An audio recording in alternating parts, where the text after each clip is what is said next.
In chapter 7 of Luke's Gospel, beginning in verse 36, we read, "One of the Pharisees asked him being Jesus, to eat with him, and he went into the Pharisee's house and reclined at the table.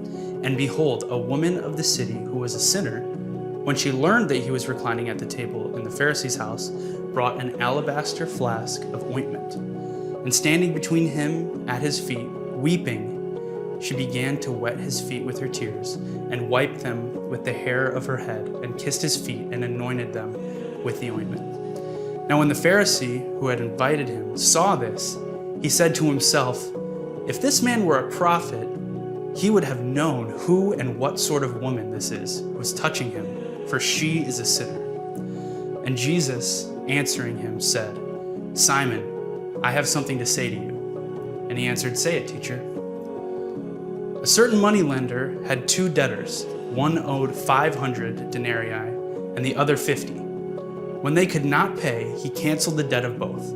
Now which of them will love him more?"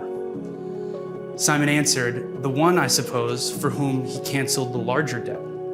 And Jesus said to him, "You have judged rightly." Then turning toward the woman, he said to Simon, "Do you see this woman?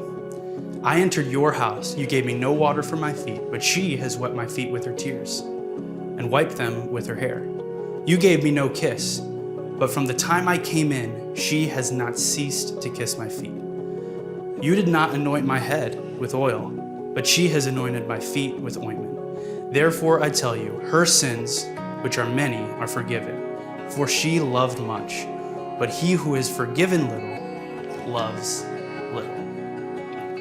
I just have one simple point that stuck out to me from this text, and that is that forgiveness leads to love.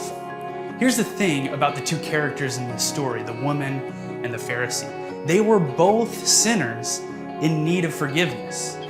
Now, I'm not going to pretend to know the details of either person's personal life or try to speak to their specific sins, but what I do know, according to the book of Romans, is that all have sinned and fall short of the glory of God, and that the wages of that sin is death. We're all sinners in need of forgiveness, and that includes both the woman and the Pharisee. But we see two very different pictures when it came to the way that they treated Jesus. And I think it comes down to this distinction.